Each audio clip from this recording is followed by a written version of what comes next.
있습니다. 본문에는 예수님의 세 번째 순환 예고가 제자들에게 주어지고 있습니다. 세 번째라면 이미 예수님은 두 두 차례나 제자들에게 예수님 자신의 순환을 이렇게 미리 예고하셨습니다.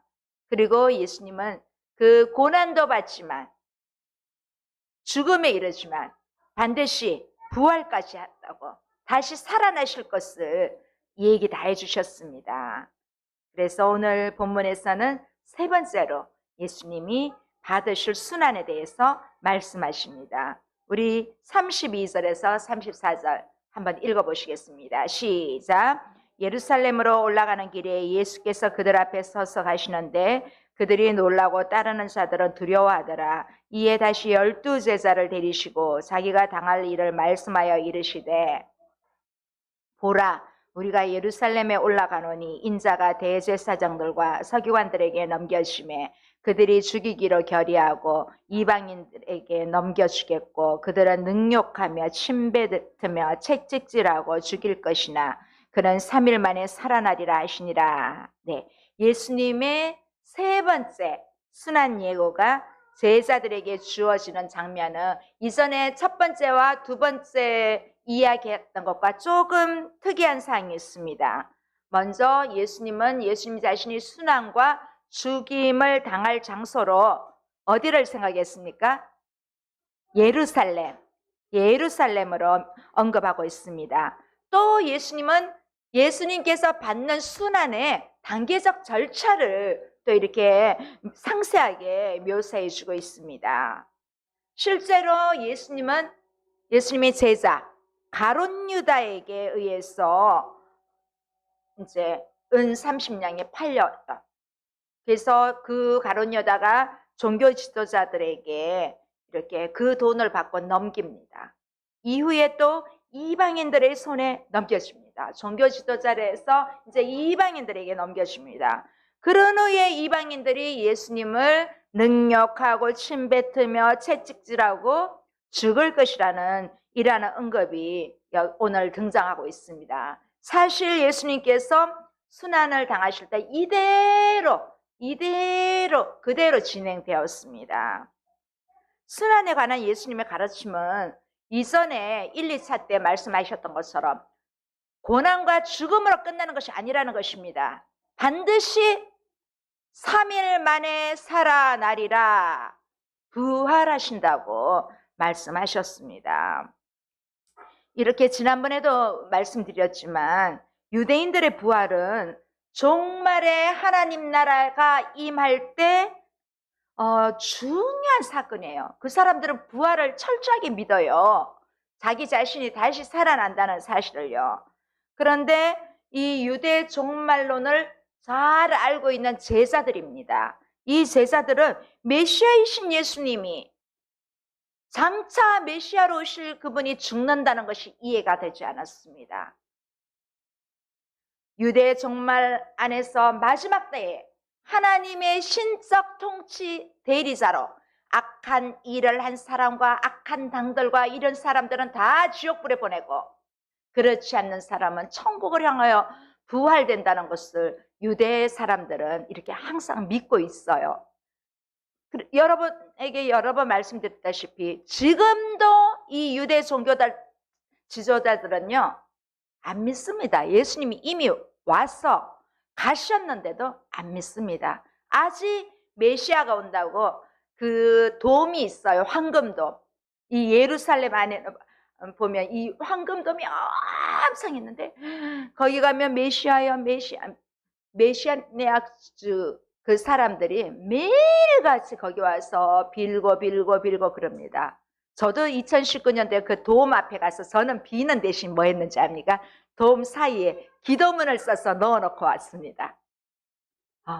지금도 믿지 않습니다. 그런데 예수님의 제자들도 예수님께서 정말 많은 이적과 표적을 보이셨는데도 이 예수님이 메시아로 오신 것으로 믿지 다시 죽는다는 것은 상상도 할 수 없고 믿지를 않았습니다. 왜냐하면 메시아의 죽음을 통해서 하나님 나라에 왕권이 세워진다는 이러한 계시는요 이 부활의 빛 안에서만 이해할 수 있는 그러한 가르침입니다. 여러분이 우리가 예수님이 우리를 위하여서 십자가에 죽으셨다, 여기서 끝나버리면 우리 기독교는 아무런 의미가 없습니다. 그 죽음에서 부활하셨다, 그래서 우리도 장차 부활이 있다는 그러한 종교입니다. 우리 기독교는요. 자, 그런 제자들은 예수님이 받으실 고난보다는 지금 본문에 우리가 보면 자신들의 이익에 눈이 멀어져 있습니다. 예수님께서 고난과 죽음을 당하신다 해도 누구 한 명 물어보는 사람도 없습니다. 지금 이들은 예루살렘으로 가고 있습니다. 예루살렘 보이십니까? 네, 저도 요즘 성경 지도를 어렴풋이는 다 아는데 정확하게 옆에 있는 나라들부터 이스라엘을 중심으로 왼쪽 이집트, 오른쪽 사우디아라비아, 그 위에 쿠웨트, 이란, 맨 위에 터키까지 외우고 있어요. 맨 밑에는 부엘세바예요. 이 부엘세바에서 맨 위에 북쪽은 단이에요. 부엘세바에서 단까지 성경 지도 엄청 많아요. 그 이웃 나라들도 많고 다 지금 외우고 있습니다. 네. 지금까지는 예수님이 이스라엘의 변두리 갈릴리에서 사역을 하셨습니다. 이제 10장부터는 예루살렘에 입성하시는 것입니다. 수많은 인파가 예수님을 따르고 있습니다. 이 많은 인파들이 예수님을 따르고 있으니까 12제자도 이제는 때가 되었나 보다 하면서 예수님께 더 관심을 갖고 있습니다. 자, 그때 예수님의 제자 중에 나타나는 사람이 있습니다. 우리 좀 전에 읽었던 35절 다시 한번 보시겠습니다. 시작. 세베대의 아들 야고보와 요한이 주께 나와 여짜오되 선생님이여 무엇이든지 우리가 구하는 바를 우리에게 하여 주시기를 원하옵나이다.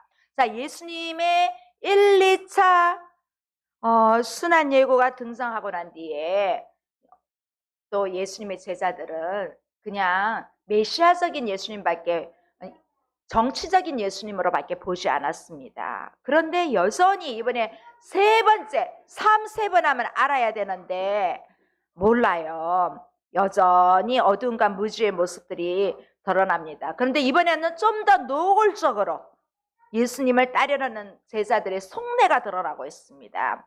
예수님께서 예루살렘에 가시며 이스라엘의 왕으로 등극하게 될지도 모른다는 거예요. 그래서 점점 예루살렘에 가까이 올수록 제자들은 서로 누가 크냐, 누가 서열이 더 높냐, 예수님의 왕 되시면 누가 국무총리냐, 이 장관들은 누구냐, 이런 관심이 있는 것이에요. 그러면서 서로 막 말다툼 됐는데 제자들끼리 아무리 다투어도 결론이 나지 않았습니다.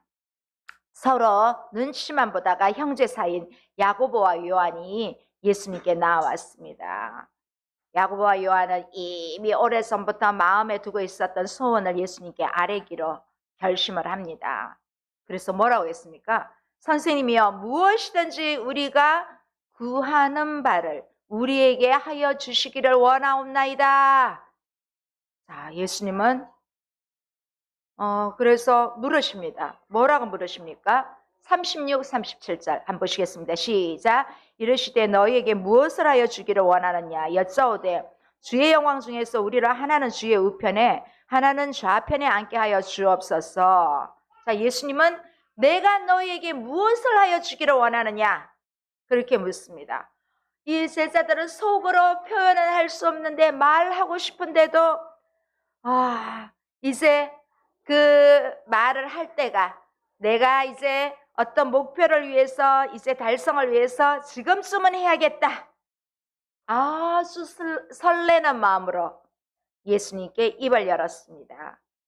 지금까지는 생업도 포기하고 예수님을 쫓았는데 때로는 길거리에 노숙도 하며 쉼없이 예수님만 바라왔는데 여짜오되 주의 영광 중에서 우리를 하나는 주의 우편에 하나는 좌편에 앉게 하여 주옵소서. 그렇게 청을 합니다. 선생님, 이번에 예루살렘에 올라가시면요, 이스라엘의 왕으로 되시면요, 저희 둘 중에 한 명은 영이죠. 국무총리, 또 다른 하나는 좌이자 부총리, 우리 이 정도 주십시오. 우리가 지금까지 얼마나 예수님을 잘 따랐습니까? 우리에게 그런 자리 주시면 더 잘 따르겠습니다. 아마 이렇게 했을 것입니다. 왜냐하면 이 제자들이 예수님을 따른 이유는 정치적인 왕으로 예수님을 바라보았거든요. 그러면서 예수님이 정치적인 한자리를 하시면 나도 우리도 최고 높은 제2의 관직을 주실 거야. 그런 마음으로 늘 있었습니다. 사실은 12명의 제자가 있지만 예수님은 항상 12명을 다 데리고 다닌 것은 아니었습니다. 중요한 일에는 3명만 데리고 다녔습니다. 베드로, 그리고 오늘 청탁하러 온 요한과 야고보입니다. 이렇게 예수님은 요한과 야고보를 귀하게 생각했는데 요한과 야고보는 이렇게 다른 제자들보다 한 발 앞서서 청탁하러 온 것입니다. 자, 이 사람들은 회당장 야이로의 집에 갈 때도 예수님이 다른 제자들은 다 기다리게 하고 베드로와 요한, 야고보는 데리고 왔습니다. 그리고 여러분 아시잖아요. 변화산에 예수님이 변화산에 올라가셨을 때도 베드로와 요한, 야고보만 데리고 가시고 9명의 제자는 밑에서 기다리게 하셨습니다. 그런 제자들이, 자칭 수제자들이 이렇게 예수님께 나와서 권력을 달라고 지금 쪼르고 있습니다. 그때 예수님 뭐라고 하십니까? 이 두 사람들이 와서 하는 말이 꼭 이스라엘 왕이 되면 한 자리씩 달라고 그렇게 강청하고 있는 것입니다. 조금 전 그들의 선생님이신 예수님은 내가 이제 곧 고난을 받고 죽고 다시 살아나리라 이런 말씀을 하고 계시는데 죽으러 가신다는데 자리 다툼을 하고 있습니다. 자, 야고보와 요한은 예수님이 지금 이스라엘에서 십자가를 지고 죽으러 가시는 길을 전혀 깨닫지 못하고 있습니다. 이들은 예수님께서 로마 제국의 속국으로 지금 이스라엘은 있어요. 유대가 로마 제국의 지배를 받고 있는 이스라엘을 회복시켜 주시고 왕의 자리로 오르실 것으로 기대하고 있습니다. 그래서 예수님께서 영광의 자리에 이르실 때 자신들도 우편과 좌편에 한 자리씩 차지할 수 있도록 청탁하는 것입니다. 그때 예수님이 뭐라고 하십니까? 이들에게 38절 함께 보시겠습니다. 시작. 예수께서 이르시되 너희가 구하는 것을 알지 못하는도다. 내가 마시는 잔을 너희가 마실 수 있으며 내가 받는 침례를 너희가 받을 수 있느냐. 자, 여기서 예수님께서 말씀하신 잔과 침례는요, 이 잔은 고난을 의미하고 침례는 죽음을 의미합니다.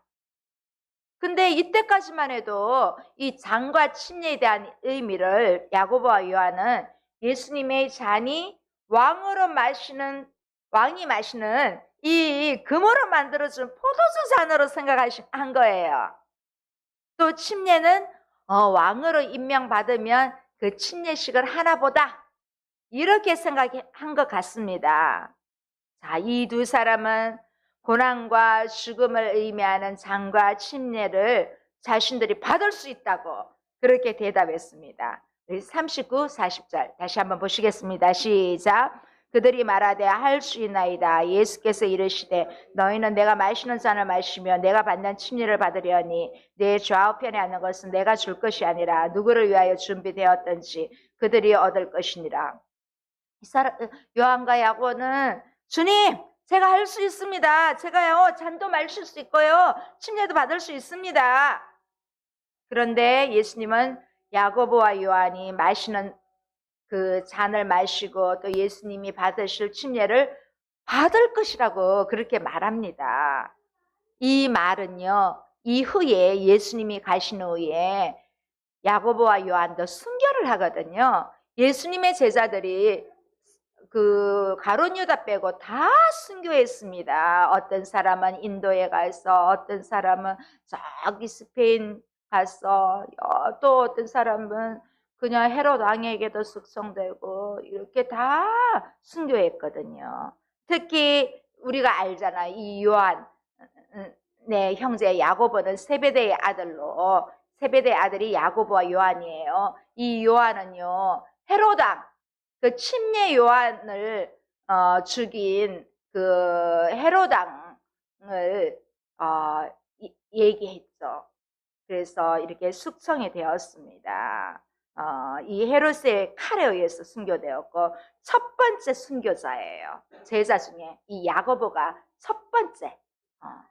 그러니까 이 세 명을 데리고 다니는 이유도 예수님 나름 이유가 있었던 것 같습니다. 가장 짧은 생애를 살고 가는 야고보를 위해서.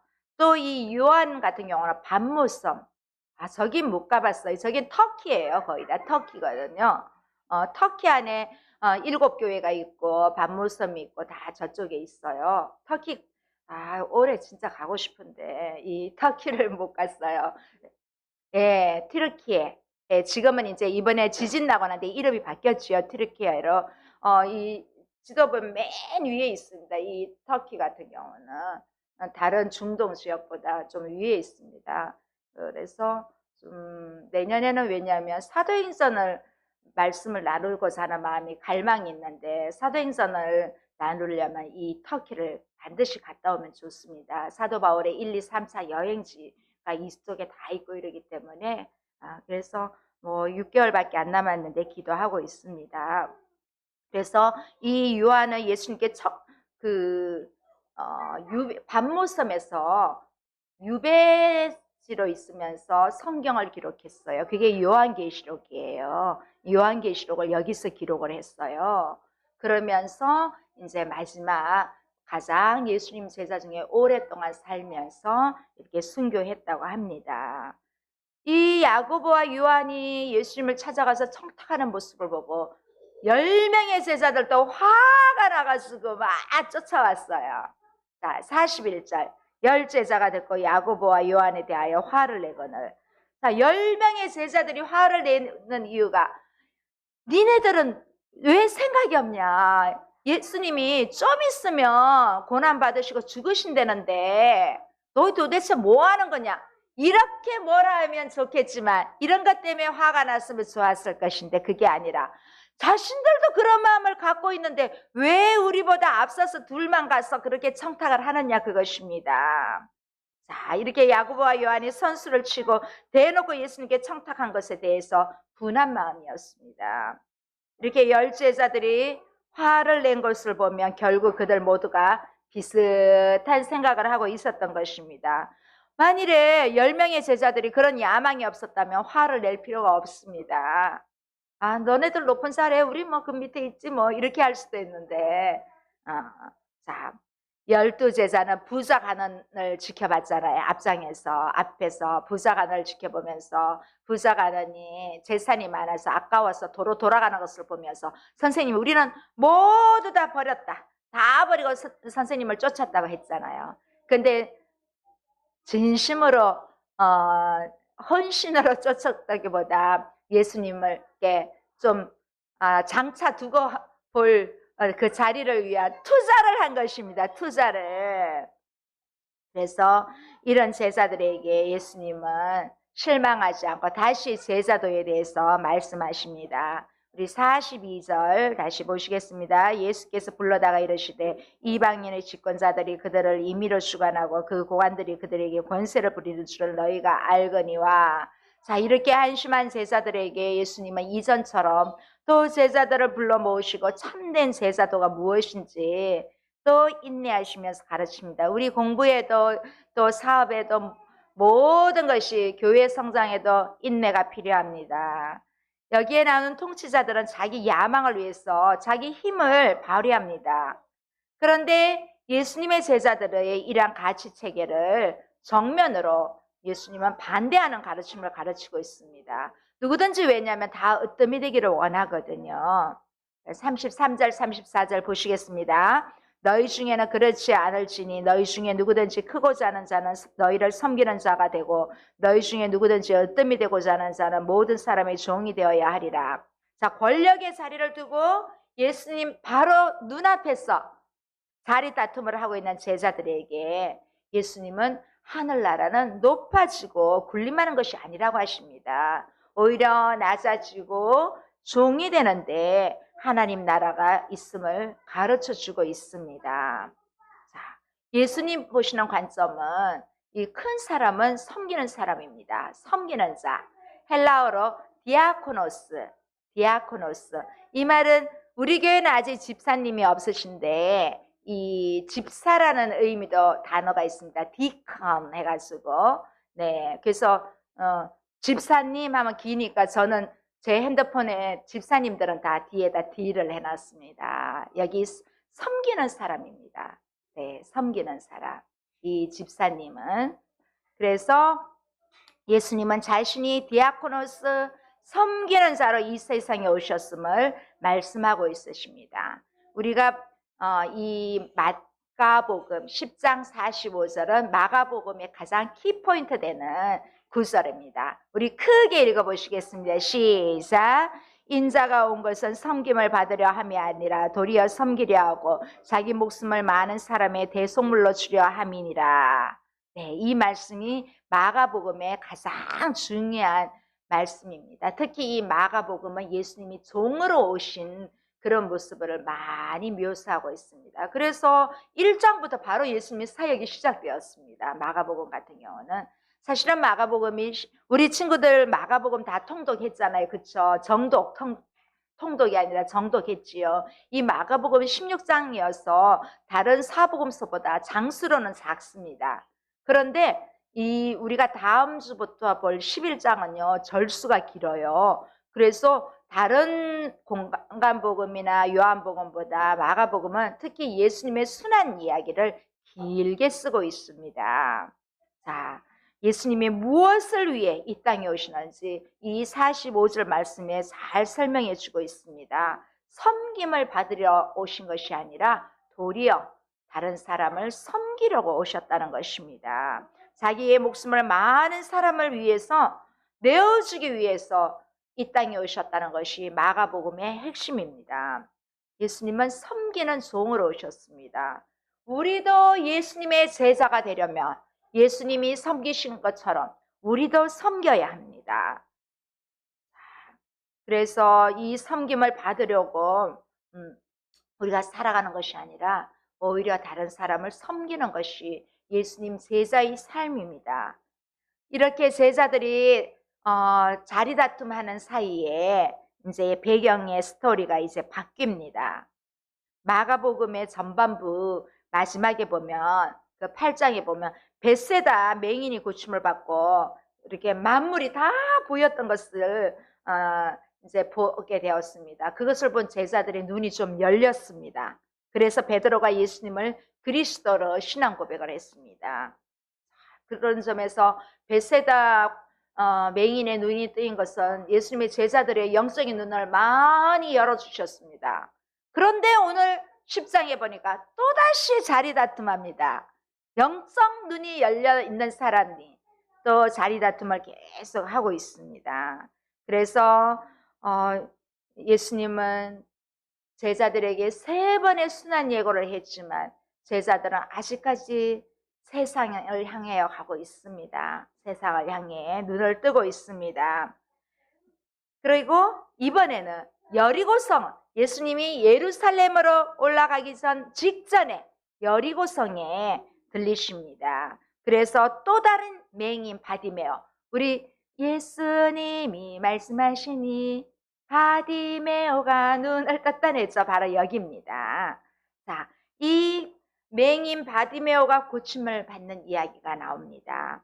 이 맹인 바디메오가 고침받는 사건은 눈이 열려야 예수님의 순환 사건을 보인다는 것입니다. 그래서 예수님이 하신 말씀을 참뜻을 깨달을 수 있습니다. 그래서 그리스도와 복음을 위해서 나 자신을 부인하고 나의 십자가를 쥐고 쫓아갈 수 있다는 것을 보이게 해주시는 것입니다.